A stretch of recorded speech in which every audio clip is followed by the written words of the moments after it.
শিক্ষার্থীরা, সৃষ্টি একাডেমিক স্কুলে অনলাইন ক্লাসে আবারও তোমাদের আমন্ত্রণ জানাচ্ছি। কেমন আছো সবাই? আশা করি সবাই ভালো আছো এবং সুস্থ আছো। আমিও ভালো আছি আলহামদুলিল্লাহ। আমি আবারও তোমাদের সামনে তোমাদের সামনে বাংলা ক্লাস নিয়ে আসলাম। আজকে আমরা বাংলা একটা সুন্দর কবিতা পড়ব। তোমরা বোর্ড দেখেই বুঝতে পারছো তাই না আমরা কোন কবিতাটা পড়ব। আমরা আজকে পড়ব আমাদের ছোট নদী। আমাদের ছোট নদী কবিতাটা কে লিখেছেন? রবীন্দ্রনাথ ঠাকুর। এই দেখো এখানে রবীন্দ্রনাথ ঠাকুরের একটা ছবি দেওয়া আছে। কি রবীন্দ্রনাথ ঠাকুর অনেক সুন্দর ছিল তাই না? আচ্ছা, রবীন্দ্রনাথ ঠাকুর আমাদের বিশ্বকবি। রবীন্দ্রনাথ ঠাকুরকে বিশ্বকবিও কিন্তু বলা হয়, বিশ্বকবি রবীন্দ্রনাথ ঠাকুর। তাহলে চলো আমরা আজকে কবিতাটা সুন্দর করে একটু পড়ি।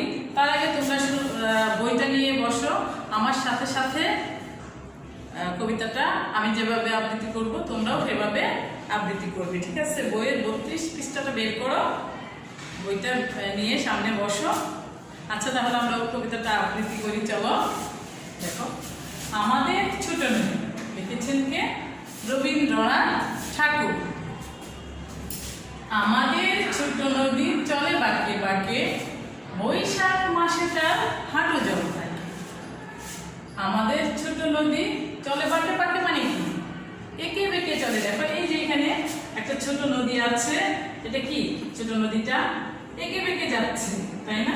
বাঁকে বাঁকে বাঁকে মানে একে বেঁকে যাও। তাহলে আমাদের ছোট নদীটা কিভাবে চলে যাচ্ছে? একে বেঁকে। বৈশাখ মাসে এই ছোট নদীর পানি কেমন থাকে? বৈশাখ মাসে তার হাঁটু জল থাকে। হাঁটু জল মানে কি? হাঁটু পরিমাণ পানি থাকে বৈশাখ মাসে। দেখো ছোট নদীর পানিতে হাঁটু পরিমাণ পানি থাকে। এই দেখো এই লোকগুলো পার হয়ে যাচ্ছে, ওদের পানি কোন পর্যন্ত? হাঁটু পরিমাণ, তাই না? আমাদের ছোট নদী জলে বাঁকে বাঁকে, বৈশাখ মাসে তার হাঁটু জল থাকে। পার হয়ে যায় গরু, পার হয় গাড়ি, দুই ধার উঁচু তার ভালো তার পানি। এই দেখো পার হয়ে যাচ্ছে ছোট নদীর উপর দিয়ে, গরু পার হয়ে যাচ্ছে, গাড়ি পার হয়ে যাচ্ছে, তাই না? তাহলে কি হয়ে যায়? পার হয়ে যায় গরু। দেখো গরু পার হচ্ছে, তারপর পার হয় গাড়ি, দুই ধার উঁচু তার ঢালু তার পানি। দুই ধার মানে কি? নদীর দুই পাশ কি উঁচু এবং ঢালু তার পাড়ি। ঢালু মানে কি? নিচু। পাড়ি মানে পাড়। পাড়টা কি? নদীর পাড়টা একটু নিচু। দুই ধারটা নদীর দুই পাড় উঁচু, কিন্তু নদীর পাড়টা নদীর দুই পাশ একটু উঁচু, কিন্তু নদীর পাড় একটু ঢালু নিচু। দুই ধার উঁচু তার ঢালু তার পাড়ি, চিক চিক করে বালি কোথা নাই কাদা। দেখো নদীর পাশে এখানে বালুগুলা কি চিকচিক করছে। বালুতে যখন রোদ পড়ে তখন কি বালু চিকচিক করে না? যাদের বাড়ি নদীর পাশে আছে তারা দেখতে পারবে অবশ্যই যে নদীর পাড়ের বালুতে যখন রোদ পড়ে তখন বালুটা কি চিকচিক করে। এবং এখানে কোথাও কিন্তু কাদা নেই, বালু থাকলে কোথাও কাদা থাকে না। চিকচিক করে বালি কোথা নাই কাদা, এক ধারে কাশ বন ফুলে ফুলে সাদা। দেখো নদীর এক ধারে কাশফুল ফুটে আছে। কাশফুল কেমন? ধবধবে সাদা, তাই না? নদীর এক ধারে কাশফুল ফুটে আছে। কিচিমিচি করে সেটা শালিকের ঝাঁক। নদীর ধারেই এক ধারে কি শালিক বসে কিচিমিচি করে, শালিকের ঝাঁক। দেখো কয়েকটা শালিক মিলে কিন্তু একটা ঝাঁক হবে, তাই না? শালিকের ঝাঁক নদীর ধারে বসে কিচিমিচি করে। রাতে উঠে থেকে থেকে শিয়ালের হাক। রাতে থেকে থেকে কি হয়? শিয়ালের হাক মানে কি? হাক মানে চিৎকার করে ডাকা। রাতে শিয়াল কি করে? আমরা অনেকেই শুনে থাকি, তাই না? গ্রামে এটা শোনা যায় বেশি। শিয়াল রাতে কি করে? চিৎকার করে ডাকে। তাহলে রাতে উঠে থেকে থেকে থেকে শিয়ালের হাক। হাক মানে চিৎকার করে ডাকা। এই যে দেখো শিয়াল, শিয়াল অনেকেই হয়তো দেখো না, এখানে টিভিতে দেখেছি আমরা, বাস্তবে অনেকেই দেখিনি কারণ শিয়াল রাতে বের হয়, এজন্য আমরা অনেকেই শিয়াল বাস্তবে দেখি নাই, তাই না? তাহলে চলো আবার একটু পড়ি। আমাদের ছোট নদী লিখেছেন কে? রবীন্দ্রনাথ ঠাকুর। আমাদের ছোট নদী চলে বাঁকে বাঁকে, বৈশাখ মাসে তার হাঁটু জল থাকে। পার হয়ে যায় গরু, পার হয় গাড়ি, দুই ধার উঁচু তার ঢালু তার বাড়ি।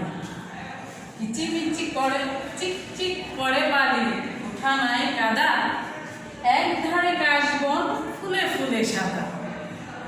কিচিমিচি করে সেথা শালিকের ঝাঁক, রাতে উঠে থেকে থেকে শিয়ালের হাট।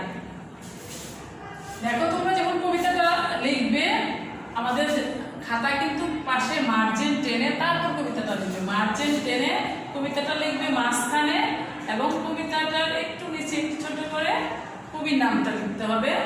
এই পাশে দেখো মার্জিন যেখানে টানবে, মার্জিনের পরে একটু ফাঁকা রেখে তারপর আমরা কবিতাটা লেখা শুরু করব। অনেকে কি করো, এখানে কিন্তু অনেকটুকু ফাঁকা রেখে মাঝখান দিয়ে কবিতা লেখো। খাতার এ পাশেও অনেক জায়গা থাকে, ও পাশেও অনেক জায়গা থাকে। তা করবো না, আমরা কি করবো, মার্জিন যেখানে দেবো মার্জিনের পাশে একটু ফাঁকা রেখে তারপর আমরা কবিতাটা লেখা শুরু করবো। আমার সাথে নিশ্চয়ই তোমরা কবিতাটা আবৃত্তি করেছো। এবং ছোট নদীতে কি চলে বলো তো? নৌকা চলে, তাই না? এই যে দেখো ছোট নদীতে নৌকা চলে। আমরা নৌকাতে, তোমরা সবাই ছিল নৌকাতে, আমরা সবাই কম বেশি উঠেছি, তাই না? ছোট নদীতে কি চলে? নৌকাও চলে। তাহলে আমরা আরেকটু দেখো কবিতাটা একটু সুরে সুরেও কিন্তু আবৃত্তি করতে পারি। আসো আমরা একটু কবিতাটা সুরে সুরেও আবৃত্তি করি। কিভাবে চলো দেখি। আমাদের ছোট নদী চলে বাঁকে বাঁকে, বৈশাখ মাসে তার হাঁটু জল থাকে। পার হয়ে যায় গরু, পার হয়ে গাড়ি, দুই ধার উঁচু তার ঢালু তার পাড়ি। চিক চিক করে বালি, কোথা নাই কাদা, এক ধারে কাশবন ফুলে ফুলে সাদা। কিচিমিচি করে সেথা শালিকের ঝাঁক, রাতে উঠে থেকে থেকে শিয়ালের হাট। এইভাবে তোমরা আবৃত্তি করেও পড়বে, আবার সুরে সুরেও কবিতাটা কিন্তু আবৃত্তি করতে পারো। এভাবে সুন্দর করে তোমরা কবিতাটা আবৃত্তি করবে, এবং কবিতাটা লেখার সময় আরো খেয়াল করবে, দেখো কোথায় কমা আছে, কোথায় কবিতার দাড়ি আছে, এটা কিন্তু খেয়াল করে লিখতে হবে। না লিখলে কিন্তু কমা দাড়ি কমা না দিলে কিন্তু তোমরা নাম্বার কম পাবে। আমাদের দাড়ি কমা কোথায় দাড়ি আমরা সুন্দর করে দেখে তারপর কিন্তু কবিতাটা লিখব। এই কবিতার মধ্যে দেখো আমরা 8 লাইন পড়ালাম, কিন্তু নিচে কিন্তু কবিতাটা আরো অনেকটুকু আছে, অনেক সুন্দর সুন্দর লাইনও কিন্তু আছে। একটু শুনবে? 8 লাইনের পরে কিন্তু এটা দেখো। তীরে তীরে ছেলে মেয়ে নাহিবার কালে, গামছায় জল ভরে গায়ে তারা ঢালে। এখানে দেখো এই যে এখানে আছে তীরে তীরে কি ছেলে মেয়েরা কি নদীতে নাইবার কালে করে গামছাটা দিয়ে জল ভরে দেখো গায়ে পানি ঢালতেছে। গায়ে গামছায় এই পানি ভরে ভরে গায়ে তারা ঢালতেছে। সকালে বিকালে কবু নাওয়া হলে পরে, আঁচলে ছাকিয়া তারা ছোট মাছ ধরে।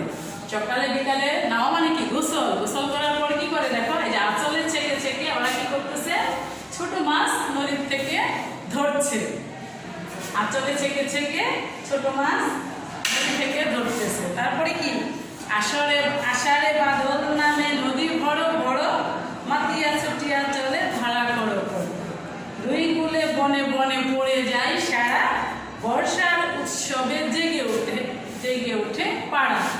বর্ষার সময় কি হয়? বৃষ্টিতে কি অনেকে অনেক আনন্দ করি না আমরা বৃষ্টিতে ভিজে ভিজে, তাই বলছে পাড়াটা অনেক আনন্দে জেগে ওঠে। তাহলে আমরা সুন্দর করে কবিতাটা আবৃত্তি করলাম এবং সুরে সুরেও আবৃত্তি করলাম। আমরা কিন্তু সম্পূর্ণ লিখবো না, আমরা কবিতাটা 8 লাইনে লিখবো। আমাদের বইয়ে অনেকটুকু দেওয়া আছে, কিন্তু আমরা শিখবো 8 লাইন। তাহলে তোমরা সুন্দর করে কবিতাটা খাতায় দাড়ি কমা সুন্দর করে দিয়ে লিখবে। আজ তাহলে এ পর্যন্তই। তোমরা সবাই ভালো থেকো, সুস্থ থেকো এবং আমাদের টাঙ্গাইলে কিন্তু করোনা আবার অনেক বেড়ে গিয়েছে। আমাদের কি করতে হবে? এজন্য সাবধান থাকতে হবে। যতটুকু সম্ভব তোমরা বাইরে কম আসবে এবং বাইরে আসলে অবশ্যই মাস্ক ব্যবহার করবে এবং পরিষ্কার পরিচ্ছন্ন করবে। তাহলে আজকে এই পর্যন্তই। তোমরা সবাই ভালো থেকো। আল্লাহ হাফেজ।